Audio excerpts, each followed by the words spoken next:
നോക്കിയല്ലേ ബാ കമോൺ. അയച്ചെടുക്കാനുള്ള സെറ്റപ്പുള്ളു. അയച്ചെടുത്തതിന് ശേഷം ഫിൽറ്റർ ഇതാണ് ഫിൽറ്റർ വരുന്നത്. ഈ ഫിൽറ്ററിനുള്ളിലാണ് ഉള്ള വേസ്റ്റുകളും പൊടികളൊക്കെ ഉണ്ടാവുക. കണ്ടോ, ഇത് ഞാൻ അൺബോക്സ് ചെയ്യുന്ന സമയത്ത് വീഡിയോ എടുക്കാത്തത് എന്താ വെച്ചാൽ ഇത് ഉപയോഗിച്ചതിന് ശേഷം ഈ ഉപയോഗിച്ച് കറക്റ്റ് റിസൾട്ട് നിങ്ങളെ മുമ്പിലേക്ക് എത്തിക്കാൻ വേണ്ടിയിട്ടാണ് ഞാൻ ഒരു ദിവസം ഫുള്ളായിട്ട് ഉപയോഗിച്ചതിന് ശേഷം നിങ്ങൾക്ക് മുന്നിലേക്ക് ഈ ഒരു വീഡിയോ ചെയ്യുന്നത് കേട്ടോ. ഈ ബാക്ക് ഭാഗത്ത് കൊടുക്കാൻ വേണ്ടിയിട്ട് അവരുടെ ബോക്സിൽ തന്നെ വേറൊരു ഐറ്റം കൂടി വരുന്നുണ്ട്. ഇതേ ഈ ഒരു സാധനം. ഇത് നമുക്ക് അതിന്റെ പിന്നിൽ ഫിറ്റ് ആക്കാൻ വേണ്ടിയിട്ടാണ് ഇതുപോലെ ഫിറ്റ് ചെയ്തിട്ട് എയർ അടിക്കാൻ നല്ല കാറ്റുണ്ട് കേട്ടോ, അറിയില്ലേ?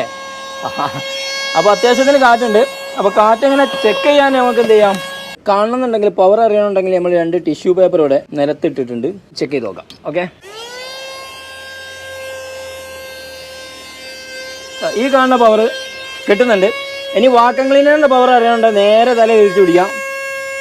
അപ്പോൾ അതിൽ കാണിക്കുന്നുണ്ട് പരസ്യത്തിൽ